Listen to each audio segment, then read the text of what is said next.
Welcome back, everybody, to another episode of Minecraft Survival. Whoop, trying to punch bed. Salute. There we go. All right. This is kind of a special edition of Minecraft Survival. This is actually going to be kind of a snapshot update. All right, I am on the 14W25B, which does have the new underwater guardians, and I want to take a look at them. However, they are still a little bit buggy right now, so this world is actually a backup of my survival world because once you update a world, you can't really go back without reloading a save game. So I went ahead and did a backup game to begin with. Now I want to try and see if I can kill the Guardian in survival, but I am not good at underwater stuff. So I'm trying to learn some of the tricks of how to survive underwater. And so I went ahead and I grabbed a whole bunch of stuff that can be stuck on the ground or stuck on the wall. And I've been playing around here with doors. Seem to be pretty cool. I mean, I love the doors because you can pretty much build underwater tunnels with these darn things. You know, you just learn how to place them down just right. And you're basically building tunnels right through the water. So that I love that. Ladders work pretty good, but they only work vertically. They you go out here and ladders don't do you any good. Of course, pressure plates don't do any good because they're not head high. Signs are great. You can just place them right on the wall, or you can place them on the ground and then stack them too high. But the problem is with signs, water tends to flow toward them, so they kind of restrict you just a little bit. Fences are pretty good because you can stick them on the wall or stick them out in the middle. But the problem with fences is if you try to, where'd my fences go? If you try to make a 4x4 area, yeah, now you can't really travel through the fence. So I tried gates. Gates actually work pretty darn good because you can build them in any direction, any height, and as long as they're not closed, there we go, you can walk any direction through them. A little bit of a visibility problem, but not too bad. Glass panes, same way with the panes as with the fence posts. You can put in more than one area, but then you kind of limit yourself. Now, you do have a diving helmet. A lot of people, they don't realize that there's a diving helmet in the game. Yeah, you just grab you some water, make sure you're facing forward, and for that split second you're putting the water in the bucket, it creates an air pocket. And then, of course, you have to empty it in order to use it again. But you can just walk along as your breathing gets low. Just put the bucket on your head. So this is a good way of traveling underwater rather than building something permanent. So yeah, just put a bucket on your head. Pretty simple. But all in all, I think I like the doors the best. Easy to put down, easy to make. Now that they're stackable, you can just build right along. Now, there is water breathing potions.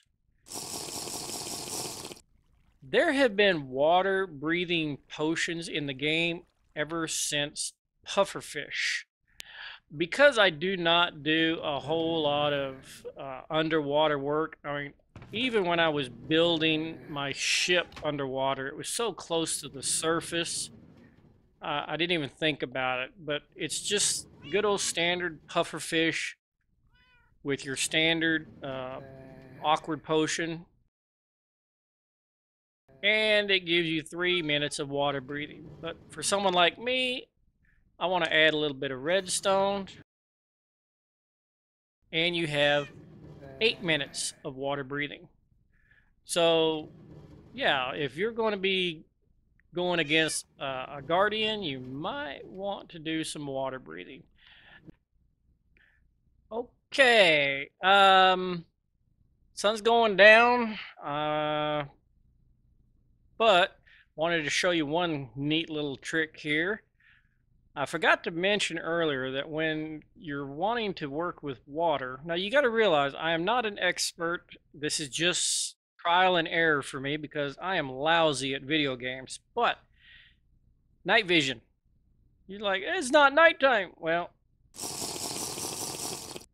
it helps you see through the water. So if you're looking for something that's in the water, yeah, night vision might be a very, very big advantage. Now, I don't feel like swimming out there and being attacked. So one of the tricks that I used to do back in the good old days when I did have to worry about water was I would build basically sandcastles. Now, why am I building sandcastles, you're asking? Well, because sand falls. It's one of the few things that falls, and then it displaces the water. Well, of course, unless you do that. So, I'm not sure if I want to dump a lot of sand into the ocean and walk out there in my little safe zone, or plan B, where we actually dig down to about, I don't know, where we at? 64, dig down to about, say, 44, dig down about 20 blocks, and then just mine our way out there. Now, if you know me, I have no problem digging very, very long mine shafts. So I'm going to go dig a mine shaft out to there, and then I will be right back. Okay, welcome back, everybody. I know it was only just a couple of seconds for you, but I've been working very diligently here. If you remember, I was either A, going to drop sand and dig, or build a long dirt platform out to the temple there, but I decided that I like mining. I always like to dig. In fact, that's probably why I don't play any Capture the Monument maps, because instead of running through all the bad guys, I would probably just dig behind them to get where I need to go. Make for very boring gameplay. Very good for gathering resources, though. Alright, now I've noticed that these little guardians, I guess they're using lasers now. It makes the sound of the ocean. And it sounds like when you put a seashell up to your ear, you can hear the ocean sound. As I was digging, I broke back out into the ocean because there was gravel. It is a deep ocean. In fact, check out my coordinates there. 16,000. Deep ocean. So I had to kind of repair the roof as I went along. I broke into a cave. All right, I finally ran into the temple, and I'm using my door trick to hold back the water. As you can see, it works great. So I'm trying to be shot through the doors. Another reason I like using the doors is not only do it make for easy paths, but I can keep from being chased. Now, it's still dark in here, and I think that centerpiece right there is where we want to go. So we'll get there in just a little bit. Okay, I have slept, and I'm still not quite sure how we're going to do this, because I'm still affected with mining fatigue. Now, when I'm on the outside, sneaking up on these guys, my pickaxe works. But now it's kind of like disabled. So I don't know how I'm going to dig into this thing. But right now, let's see if we can get a little bit closer here.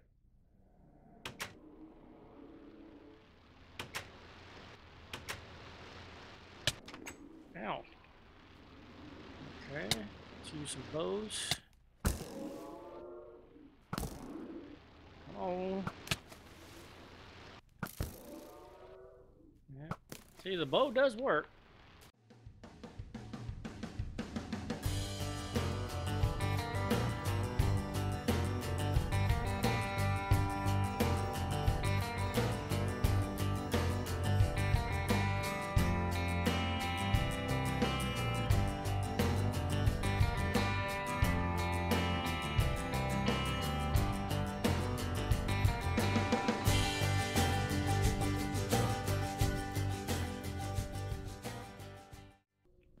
Huh. Who says you can't break blocks with mining fatigue? I just showed you could do it right there. It just takes a really, it's kind of like punching obsidian with your hand. You can do it. It just takes a really long time. In fact, just to prove it, I think I'm going to put that little part of the video in fast motion. Time lapse, not time lapse. Fast motion, yeah.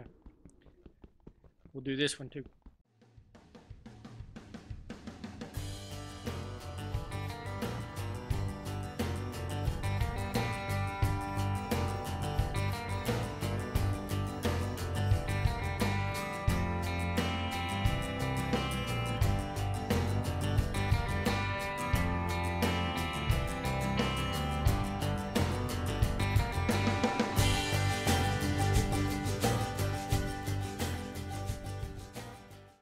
Wow, that took me like 20 minutes. My index finger is so sore holding down the mouse button. Anyway, while I was sitting there contemplating and thinking about the mechanics of what's going on around here, I got to thinking about how can we make this easier to travel through. And I think I've come up with an idea. Yeah. Mining fatigue, you don't scare me no more. And I think I'm going to start doing something like this. All right, obviously the doors work really good for blocks that are 2 blocks high.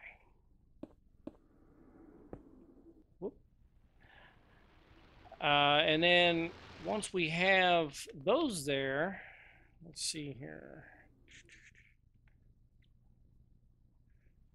I might have to do another time lapse here. Yep.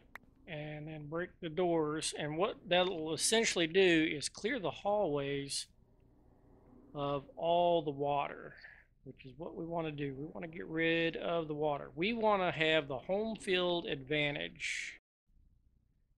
Okay, after a couple hours of mining fatigue, I was able to clear a single room.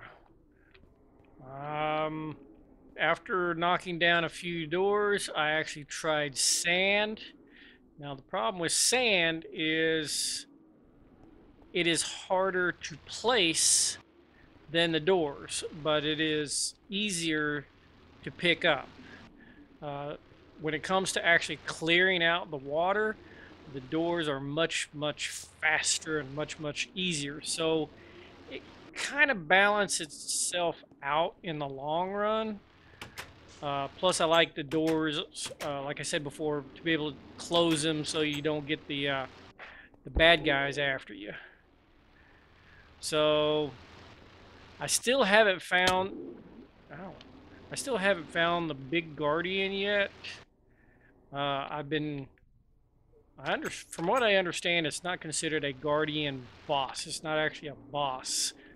Also, this is not really a temple. It's more like a monastery. So there's possibilities that there's going to be future updates of more temples, bigger temples, and maybe even a bigger guardian boss.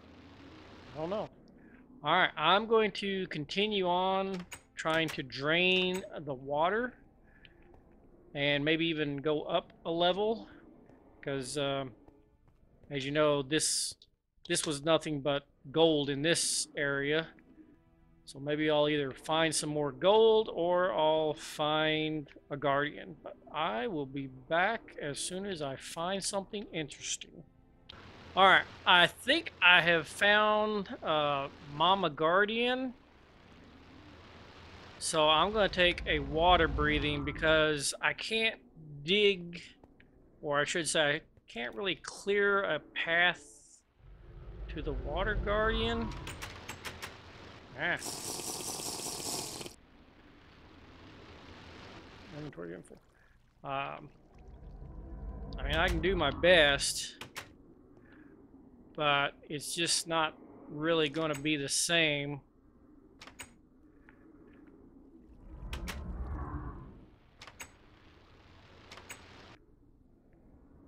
Because I think it's right up there.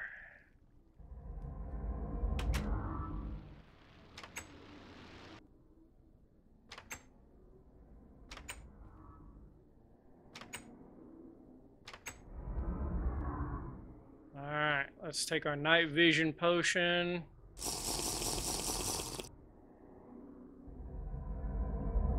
Yeah, there it is right there.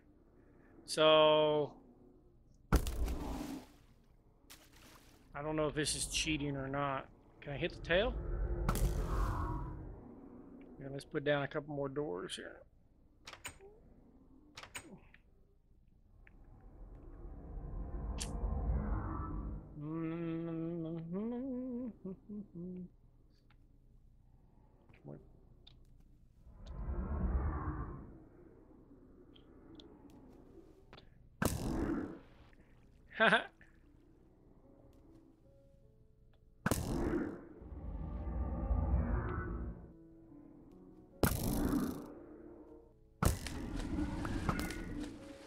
That's it.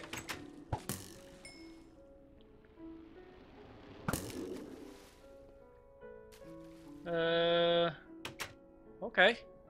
Well, what'd we get? Where, what did it drop?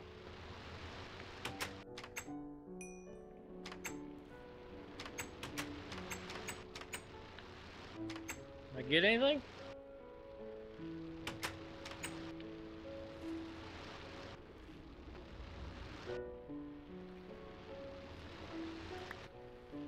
Oh. There it is. All right. We got our wet sponge. Oh, boy, howdy. I tell you what. That was definitely worth the price of admission. We spend all day long clearing this place out to get to a big old guardian, and all we get is light beer. No, we get a wet sponge. So thank you for watching. Leave a like, leave a comment, share this with your friends, and I will see you all next time.